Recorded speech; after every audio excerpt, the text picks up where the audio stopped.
오늘도 살아서 우리 가운데 역사하십니다.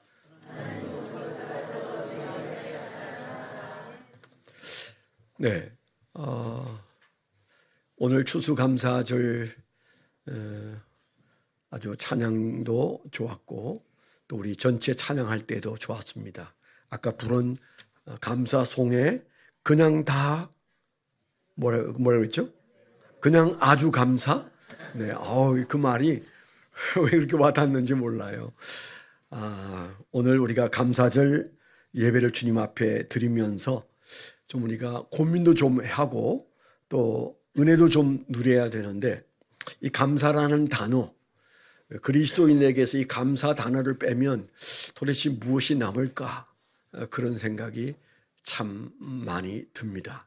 실제로 우리가 살아가면서 그렇게 감격할 만큼 감사하면서 사는 날들이 많지가 못해요.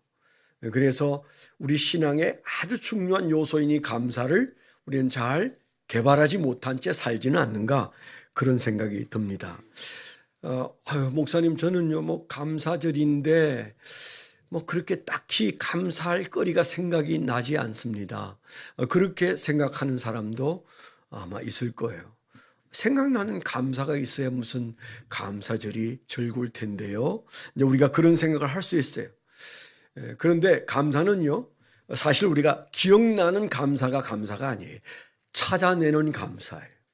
그리스도인의 감사는 그 감사를 찾아내야 합니다.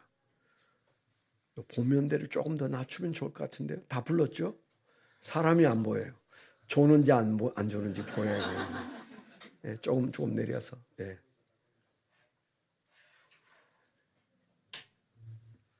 목사질 오래 하면 이런 게 다 신경 써요. 네. 네, 적당히 하고 간도해야 되는데 오래 하면 여러분들이 기둥 뒤에 있어도 자꾸 보고 싶은 게 목사가 오래 하면 그런 마음이 좀 드나 봐요. 우리가 생각나는 감사가 없습니다, 목사님. 그거 기독교의 감사 아니에요. 기독교의 감사는 찾아내는 감사예요. 찾아내야 돼요. 개발해내야 돼요. 우리가 그것을 어떤 모양으로든 찾아내려고 해야 돼요. 왜냐하면 기독교의 감사는요, 그게 그냥 하나님께 립 서비스 하는 게 아니고 채무를 갚는 겁니다. 채무를. 그러니까 우리가 감사하기까지는 하나님에게 빚진 자로 사는 거예요. 여러분, 제가 늘 하는 얘기인데 구워준 사람과 받은 사람의 입장이 다르다고 그랬죠. 구워준 사람은 초등학교 때 구워준 돈부터 지금까지 구워준 돈을 다 기억하고 있다고요. 그런데 빌린 사람은 내가 언제 그렇게 빌렸는데 기억 못 하더라고요. 하나님과 우리 사이에 그런 상황이 발생하면 큰일 나죠. 하나님은 내가 너에게 주었느니라. 그래서 감사한 마음이 있냐? 그렇게 우리를 물으시는데 생각 안 나요. 생각이 안 나는데 어떻게 감사를 해요? 우리가 이런다면 이건 관계성에 문제가 생기는 겁니다. 그래서 하나님과 우리 사이에 신앙하는 데 있어서 중요한 것은 감사는 기억날 때 하는 게 아니고 찾아내서야. 아멘. 그걸 찾아내려고 애를 써야 돼요. 아까 우리가 읽었던 본문, 누가복음에 있는 본문, 저 갈릴리와 사마리아 사이 어디쯤에서 그 문둥병을 앓는 10사람이 동네바가 돼서 합창했어요. 예수님, 우리를 불쌍히 여겨주십시오. 그 당대 가장 불쌍한 사람들이었어요. 병든 것도 불쌍하지만 그 문둥병이 걸리는 순간 그들은 모든 인간관계가 단절되고 다시는 그 형제도 부모도 찾지 않습니다. 먼 발치에서 적당한 거리에 먹을 것 그저 한 주먹 던져주면 그게 전부예요. 그렇게 사는 그들이 예수님을 저 먼 발치에 두고 예수님에게 자기들을 불쌍히 여겨달라고 그랬어요. 사람이 하는 기도 중에 감사를 드리는 기도와 불쌍히 여겨달라는 기도만큼 하나님의 마음을 움직이는 게 없어요. 그들이 불쌍히 여겨달라고 하니까 예수님께서 쳐다보고 그들을 치료해 주셨어요. 너희가 아무 생각하지 말고 제사장에게 가서 너희 몸을 보여라 그랬어요. 왜냐하면 아무리 병이 나았어도 제사장이 그 나병을 나았다고 인정하기까지는 나은 게 아니거든요. 그 사람들의 관계 속으로 들어갈 수가 없었어요. 그래서 그들이 이제 제사장 만나러 가면서 마음속에 조마조마했어요. 예수님이 가라고 하는 거 보니까 나은 것 같은데, 아직 진물이 흐르는데 이게 나은 걸까? 그런 생각으로 가다가 한 사람 두 사람 병이 나은 걸 느끼기 시작했어요. 너무 기쁜 나머지 한 사람이 길을 돌이켜서 예수님에게로 달려왔어요. 예수님, 제 병이 나았습니다. 내 인생의 천추의 한인 이 병이 나았습니다.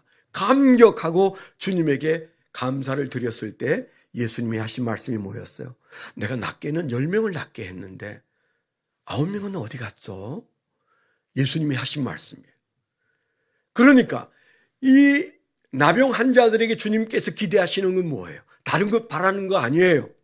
감사를 찾기를 원하셨어요. 9명이 어디에 있느냐?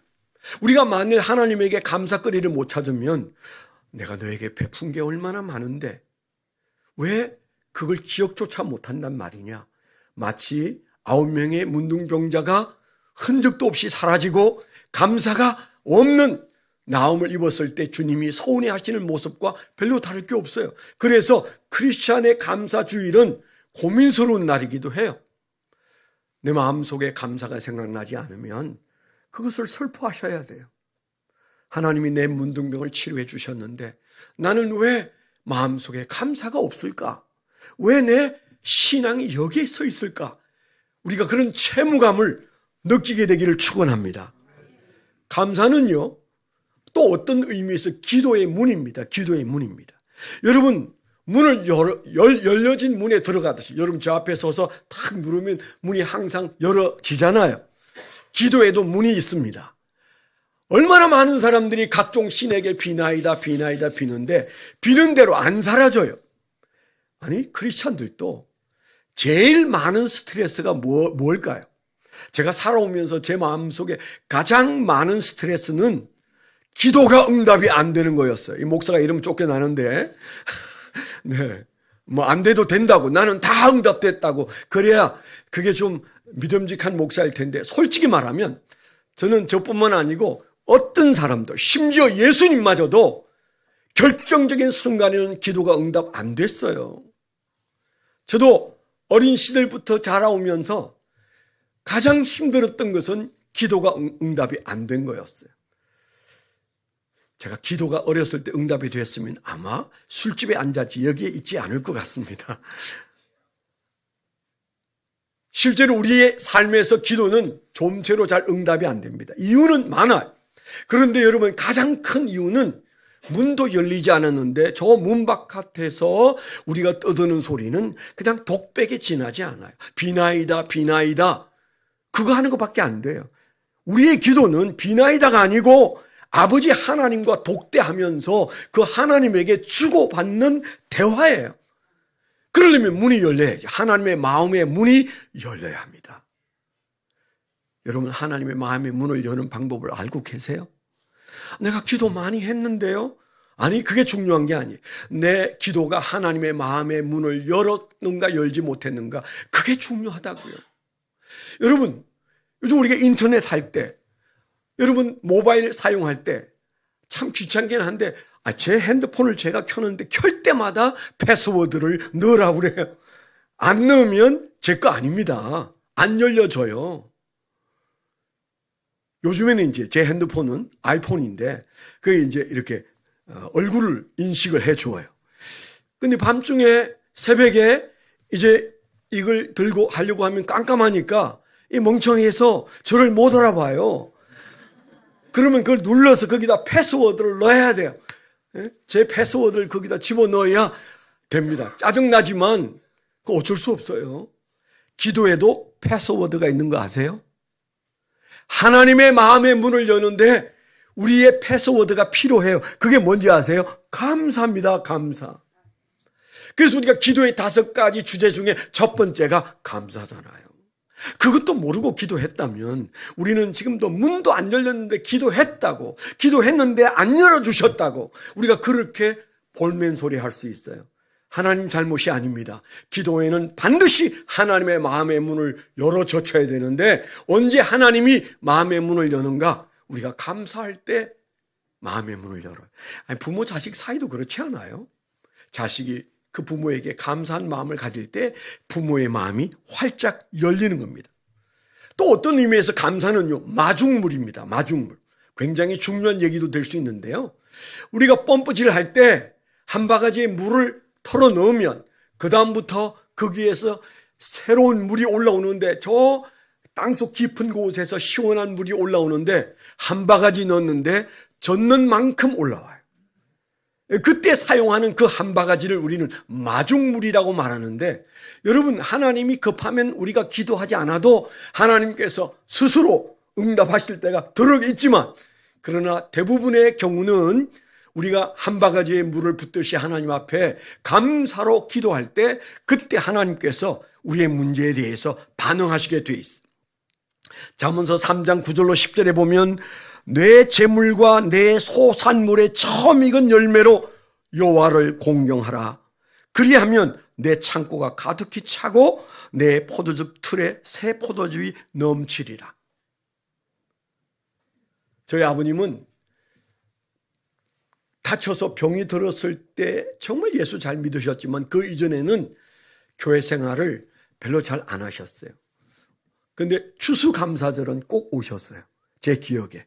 그 아버지 뒤를 따라서 교회를 왔던 여러분의 기억을 기억합니다. 그때 우리 아버님은 벽가마니를 지게 지고 교회에 오는데 그 표정 보면 알잖아요. 아주 기꺼운 표정이에요. 아주 기분 좋은 표정이에요. 마치 그 표정이 장로의 표정 같습니다. 왜 그럴까요? 내가 신앙생활은 잘 안 하지만 내가 힘쓰고 애써 거둔 벽가마니 하나는 내가 감사절날 내가 하나님께 갖다 드린다. 그날은 그 지게를 지고 벽가마니를 지고 교회 와서 우리 아버님만 그러는 게 아니에요. 그때 다 이렇게 갖다 쌓아놔요. 그런데 탁 널브러뜨리고 돌아서는 모습을 제가 여러 번 보았는데 그때 그렇게 기분이 좋아하더라고요. 믿음 없는 그분도 그런 마음이었어요. 그런데 우리가 기독교는요, 이 말씀 그대로 너의 재물과 내 소산물의 처음 익은 열매, 처음 익은 열매. 여러분 자식이 직장에 들어가서 첫 월급은 부모에게 먼저 살해를 하잖아요. 하나님이 지금 그 얘기 하라는 거예요. 내 소산물의 처음 익은 열매로 여호와를 공경하라. 그리하면 뭐 한다고 그래요? 내 창고가 가득하고 내 포도즙 틀에 새 포도즙이 넘치리라. 하나님이 주시되 하나님께 감사하는 자에게 넘치도록 주시겠다고 분명히 말씀하시는 거죠. 여러분 감사거리를 못 찾습니까? 감사는요, 내가 이것도 감사하고 저것도 감사하고 그런 감사가 아니야. 하나님이 기대하는 것은 하나님 존재에 대한 감사의 태도를 원하시는 거예요. 부모가 자식에게 뭐 이거 사놔라 저거 사내라 너 이거 루비통 가방 안 사주면 너는 내한테 효도 안 하는 거야. 그런 부모 없습니다. 있으면 저한테 얘기하세요. 야단 쳐줄 테니까. 그냥 자식이 그 부모에 대하여 감사의 태도를 가지고 있는 것만으로도 사실은 만족한 거죠. 그런가 하면 부모가 제일 가슴 아플 때가 언제예요? 여러분 혹시 그런 말 한 사람은 오늘 회개하셔야 돼요. 부모에게 엄마 내게 해준 게 뭐 있어? 혹 그런 말 한 적이 있으세요? 대체로 부모가 가장 가슴 아픈 때는 해준 게 뭐 있냐? 그렇게 대드는 자식들 때문에 가슴이 무너진다고 말합니다. 하나님이 그 마음이에요. 하나님 도대체 뭐 내가 노력해서 여기까지 왔지 하나님이 내게 뭐 해준 게 뭐 있습니까? 그럴까 봐 하나님께서 이스라엘 백성들이 저 가나안 땅에 들어가기 전에 광야에서 훈련했어요. 감사 훈련했어요. 그때 하신 말씀 중에 하나가 이런 말씀이에요. 신명기 26장 10절로 11절에 여호와여 이제 내가 주께서 내게 주신 토지 소산의 만물을 가져왔나이다. 처음 끝들을 가져왔나이다 하고 너는 그것을 내 하나님 여호와 앞에 두고 내 하나님 여호와 앞에 경배할 것이며 내 하나님 여호와께서 너와 내 집에 주신 모든 복으로 말미암아 너는 레위인과 너희 가운데 거류하는 객과 함께 즐거워할지니라. 너희가 가나안 땅에 들어가면 이렇게 해야 된다. 하나님 앞에 처음 난 것들을 드리면서 하나님이여 주께서 내게 주신 것들 이거 가져왔습니다. 그리고 드려야 된다. 그렇게 말씀하셨어요. 그래서 감사는요, 사실은 훈련입니다. 훈련하셔야 돼요. 훈련 안 하면 자꾸 감사거리가 뭐 있는지 그거 찾다가 그냥 여러분 시시해지는 겁니다. 감사거리가 시시하면 신앙 시시한 거예요. 감사와 신앙은 비례하는 겁니다. 그래서 내 마음속에 감사가 넘치면 신앙 좋은 거예요. 근데 하나님께 뭘 감사할 게 별로 생각이 안 난다. 그러면 여러분들이 지금 현재 신앙 상태가 별로인 겁니다. 기독교가 추수감사절을 지키는 유래 중에 하나가 뭡니까? 메이플라워를 타고 영국에서 미국으로 66일 동안 배를 타고 왔던 사람들이 그 다음에 11월 달에 하나님 앞에 첫 열매를 드렸던 그 예배가 땡스기빙 데이입니다. 그들은 신앙 받기 때문에 102명이 메이플라워를 타고 출발을 했는데요. 그리고 그들이 66일을 걸쳐서 왔고, 그리고 내리자마자 겨울을 맞이하고 굉장히 어려운 시간들을 보내다가 1년 사이에 무려 반이 죽었어요. 102명이 왔는데 반이 죽었습니다. 그 엄청난 고통을 겪으면서 그들이 거기서 정착하려고 하다가 이제 추수를 거두고 11월 달에 하나님 앞에 감사 예배를 드려야 되겠다. 그래서 그들이 감사 예배를 드립니다. 3일을 드리는데 첫날은 하나님 앞에 하루 종일 찬송하고 성경 읽고 하나님께 기도하고 그렇게 보내. 둘째 날은 그들이 칠면조를 먹는 겁니다. 호박 케이크를 만들고 칠면조를 잡아서 그것들을 가지고 하나님께 감사로 그들이 함께 추수감사절을 보냈어요. 세 번째 날에는 그 동네 추장을 불러서, 인디안 추장을 불러서 함께 축하 파티를 열었어요. 이렇게 3일 동안 그들이 축제의 시간을 가진 것이 추수감사절의 시작입니다. 그들이 넉넉해서 그런 감사를 드렸을까요? 떠나온 사람의 반이 죽었는데 그럼에도 불구하고 그들은 여전히 가난하고 여전히 풍토병에 시달리고 여전히 그들은 먹을 것 때문에 허덕거렸지만 그러나 하나님 앞에 그 마음속에 감사가 일어났어요. 왜요? 그 사이에 그들은 그 감사가 훈련이 되었기 때문입니다. 또 하나, 감사는 하나님의 뜻입니다. 우리가 잘 아는 데살로니가전서 5장 16절로 18절에 보면 항상 기뻐하라, 쉬지 말고 기도하라, 범사에 감사하라. 이것이 그리스도 예수 안에서 너희를 향하신 하나님의 뜻이니라. 그렇게 말씀하셨어요. 이게 하나님의 뜻이다. 모든 일들에 대한 감사, 그런 감사가 우리 안에 있어야 하나님을 힘들게 하지 않는 거예요. 오늘 저는 이 감사절을 맞이하면서 여러분과 함께 좀 약간 특별한 시간을 잠시 더 갖고 마치려고 합니다. 그것은 제가 기도하면서 제 인생 70평생의 감사를 한번 여러분과 함께 나누어야 하나님께 영광이 되겠다. 그런 마음이 자꾸 들었어요. 조금 어색한 얘기지만은 또 잘 아는 얘기시지만, 그러나 김용근 목사가 여러분 앞에 간증하듯 잠깐 제 인생의 감사를 좀 드리는 것이 마땅하다는 생각이 들었어요. 요즘 이제 다니엘 기도회, 그 기도회를 한 번씩 참석한다기보다는 이제 유튜브를 보거나 하면서, 야, 저기에 하나님이 나를 세운다면 저분들보다도 더 깊은 은혜가 있는 사연들이 있는데, 그런 생각이 많이 들어요. 근데 이제 뭐 누가 제 나이에 불러주겠어요. 옛날에는 많이 불러 다녔는데 지금은 그렇지 않습니다. 그래서 제가 여러분이 청하지 않았지만 제가 다니엘 기도회를 좀 하려고 해요. 네. 제 인생을 70년을 돌아보니까 1952년에 태어나서 70년 인생을 살았는데요. 제 인생을 돌아보면, 야, 정말 긴 세월을 하나님의 은혜로 살았구나 하는 감사가 절로 나와요. 우리가 계절이 1년 계절을 놓고 보면 봄, 여름, 가을, 겨울이 있는 것처럼 사실 감사는요, 하루 감사가, 아침 감사, 점심 감사, 저녁 감사가 있어야 되는 것처럼 여러분 1년도 봄의 감사, 여름의 감사, 가을의 감사, 겨울의 감사가 있어야 되듯 인생에도 봄, 여름, 가을, 겨울이 있다고 생각합니다. 폴 토르니어 목사님이 쓰셨던 인생의 사계절, 제가 오래전에 읽었는데 정말 그 글이 마음에 들었어요. 그래서 여러분들이 여러분의 인생의 사계절을 나름대로 살고 계신데 저도 인생의 사계절을 살아왔습니다. 봄을 지나 여름을 지나 지금 어디쯤에 서 있나 생각하면 겨울을 코앞에 두고 있는 늦가을이 아닐까? 뭐 이런 생각을 하면서 제 인생을 한번 회고해 봤는데요. 제 인생의 봄은 적어도 10대였을 겁니다. 10대 제가 하나님 앞에 그 10대를 두고 감사드리고 싶은 것은 생명을 살려주심에 대한 감사가 가장 커요. 저는 초등학교 4학년 때 죽다가 살아났어요. 의사가 제가 듣고 있는데도 병원에서 저는 수술 못합니다. 수술하다가 죽을 수 있습니다. 그 얘기를 제 귀로 똑똑하게 들었어요. 매달리는 저희 어머님이 죽어도 좋으니까 수술해 달라는 얘기를 들으면서 뭐야 죽어도 좋아? 이런 생각이 제 마음속에 들었지만 혼란했지만 결국 그 수술 끝에 잘 살아서 한 2달 만에 고향으로 돌아오면서 의사가 살린 게 아니고 하나님이 살렸다. 그런 감격이 제 마음에 있었다고 그랬죠. 내가 하나님께 어떻게 보답하면 좋을까? 어린 마음에 초등학교 4학년 4월 달 초에 돌아오면서 저는 그런 생각을 버스 안에서 했어요.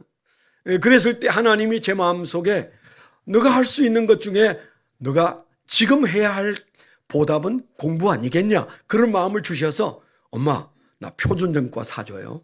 표준 수련장하고 2개 사줘요. 제가 그랬더니 우리 어머님이 바로 표준전과 표준 수련장 사주고 저는 전과도 외우고 수련장도 외웠어요. 답 따라가지고. 그리고 4월 말에 친 시험에서 몇 등 했다고 그랬어요?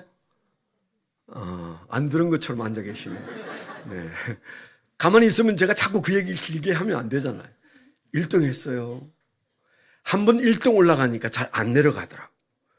저 꼴찌는 아니었지만 중간에서 왔다 갔던 아이가 마음에 보답해야 돼. 하나님께.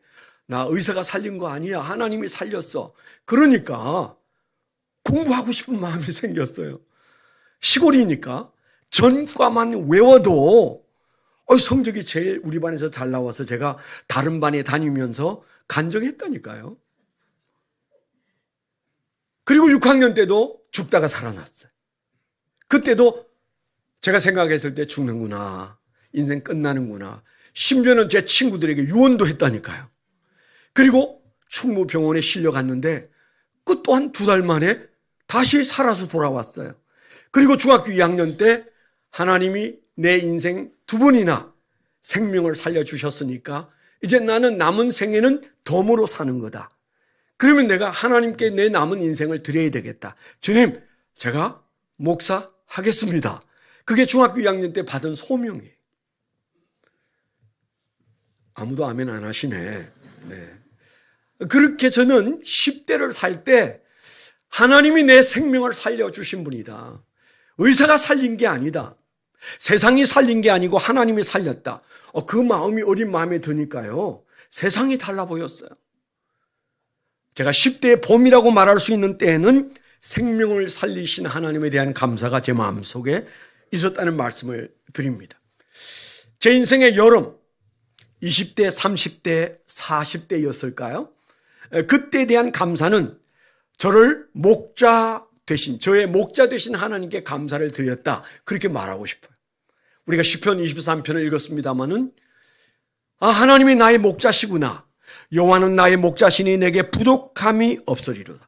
그가 나를 푸른 풀밭에 누이시며 쉴 만한 물가로 인도하시는 도다라고 다윗이 말한 것처럼 저도 20대, 30대, 40대는 하나님의 아주 뚜렷한 인도를 경험하면서 살았어요. 어렸을 때 목사 되겠다고 서원은 했지만은 인생이 그렇게 녹록치 않았어요. 너무 가난하고 겨우 중학교를 마치고 난 다음에는 고등학교를 다니기가 어려웠어요. 서울에 올라와서 이제 야간 고등학교를 나중에 다니게 되면서 그때부터 하나님 앞에 기도하면서 살았는데 하나하나가 하나님의 인도가 정확하게 있었어요. 요 다음에 무슨 일이 일어나고 누구를 만날지 전혀 몰랐는데 예상 밖의 사람들이 나타나고 제 인생의 길을 인도해 주고 그래서 착착착 진행되어서 어느 날 보니까 제가 신학교에 가서 있고 그리고 제가 신학교를 떠나서 군대에 있을 때 하나님은 저에게 어마어마한 영적 체험을 하게 하시고 그래서 제 신앙이 아주 좋아진 다음에 하나님께 물었어요. 하나님, 제가 신학교로 다시 복학하는 게 맞습니까? 아니면 제가 잘하는 사업을 하는 게 맞을까요? 그랬을 때 하나님 6개월 동안 기도했는데 침묵하셔서 하나님이 침묵하는 거 보니까 하나님이 신학교 가라는 말씀은 아닌 것 같다. 그렇게 제가 지레짐작하고 이태원에 가서 뭐 사업한답시고 엎드려 있는데 그게도 사람들을 준비하셨어요.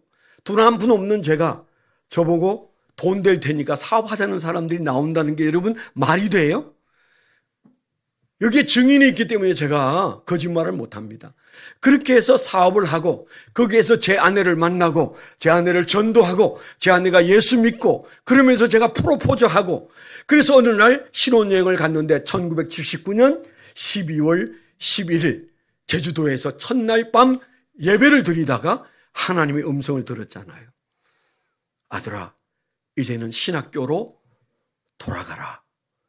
저는 너무도 선명한 그게 뭐 평소에 그냥 어디가 꿈꾼 게 아니고 둘이서 통성 기도하다가 하나님이 제게 말씀하셨기 때문에 그 자리에서 바로 제 아내 된 사람, 그날 처음 아내 된 사람이고 아직 옷도 안 벗은 아내에게 제가 하나님이 나를 신학교로 돌아가라고 하시는데 이건 목사되란 말씀이다. 내가 거역할 수 없는데 어떡하냐.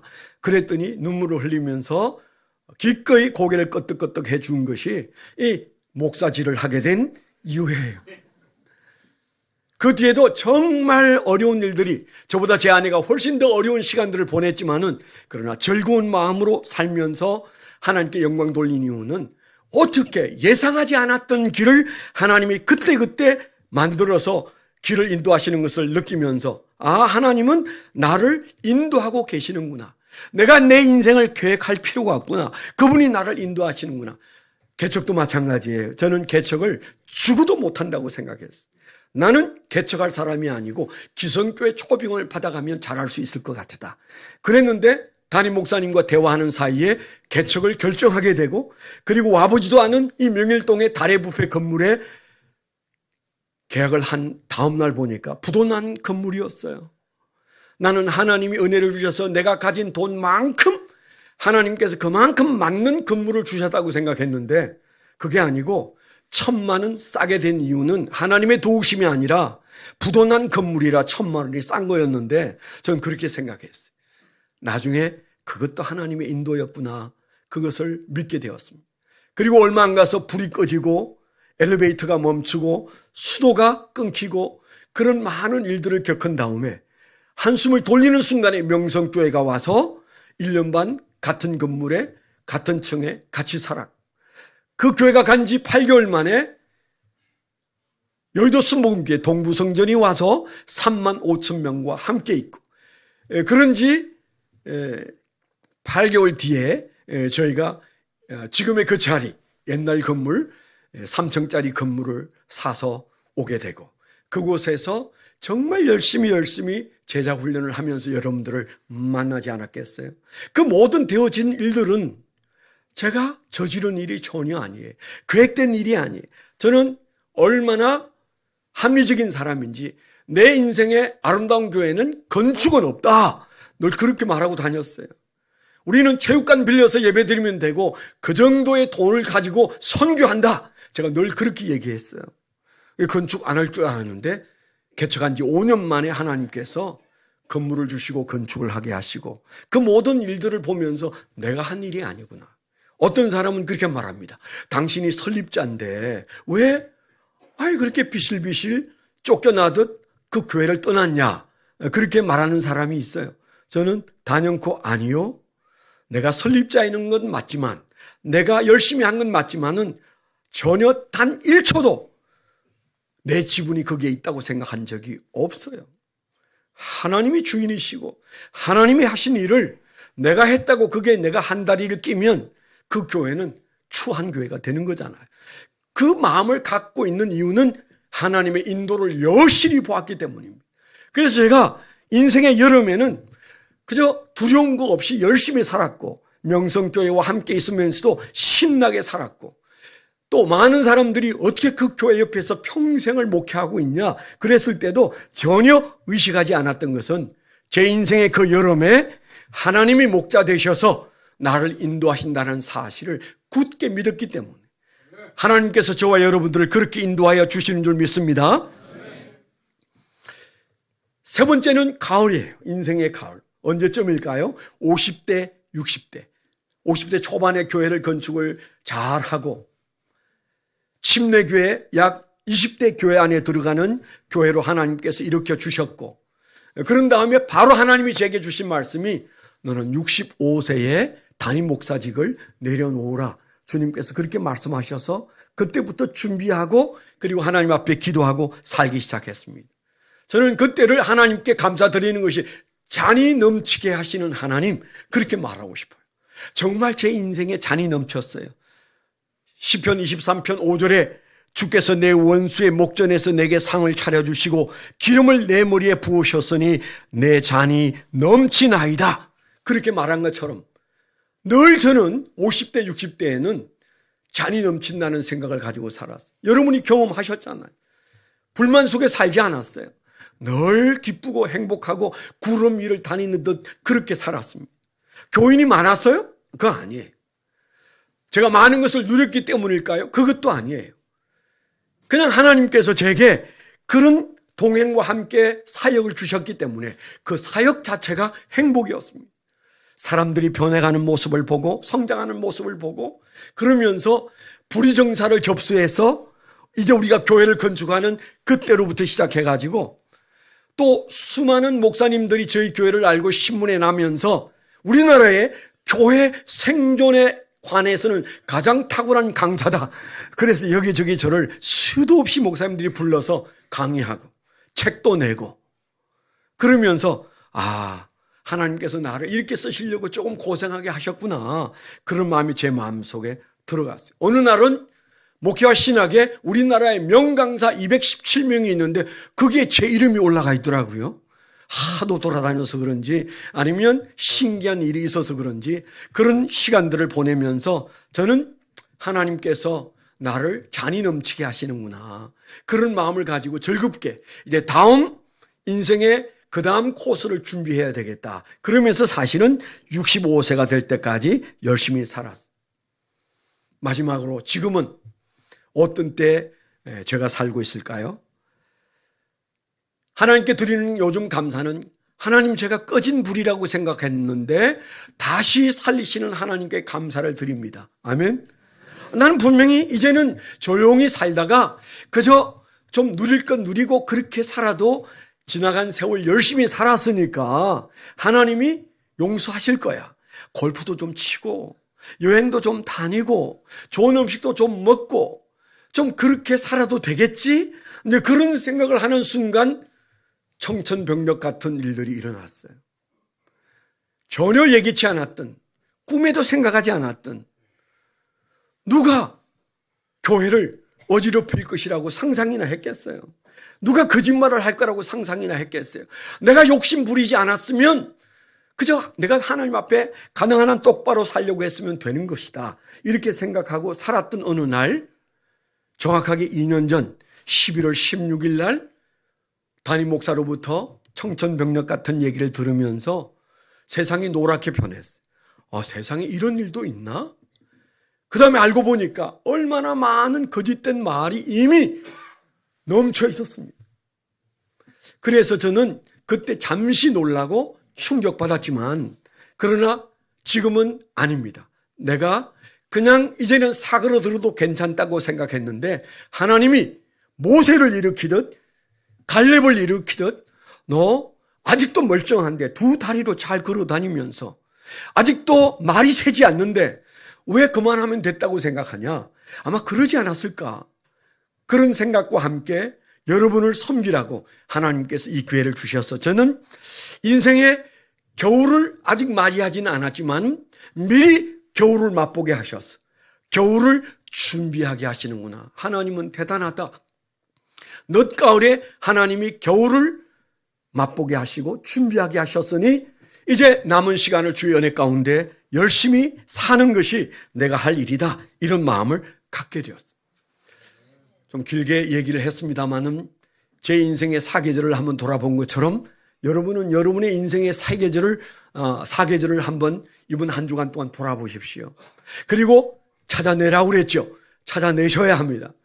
그걸 찾아내지 않으면 빚진 자가 빚을 인정하지 않은 것과 똑같다고 말씀을 드렸잖아요. 내가 감사를 찾아내고 그 감사를 붙들고 하나님 앞에 눈물을 흘릴 때 그때 신앙이 일어나는 겁니다. 신앙이 좋아지면 감사가 나오겠지? 네, 그것도 사실이에요. 그러나 인생에 하나님 앞에 감사를 찾아내면 여러분 삶의 가치는 훨씬 좋아지고 의미 있는 인생을 살게 되고 다시 새로운 힘이 솟아나고 싱거웠던 인생살이가 짭짤하게 변하고 그리고 내가 무엇을 위해 살아야 할 존재인지 하나님께서 여러분들에게 계속적으로 안내하고 인도하여 주실 줄 믿습니다. 기도하겠습니다. 하나님 아버지, 하나님께서 저희를 여기까지 인도해 주셨습니다. 에벤에셀의 하나님께서 우리를 진리로 이끌어 주시는 그 놀라운 인도하심 앞에 우리 모두는 채무감을 가지고 우리가 하나님 앞에 감사할 것들을 찾아내는 한 주간이 되게 하여 주시옵소서. 예수 그리스도의 이름으로 감사하며 기도드렸습니다. 아멘. 네, 감사헌금 하나님 앞에 정성껏 드리는 시간인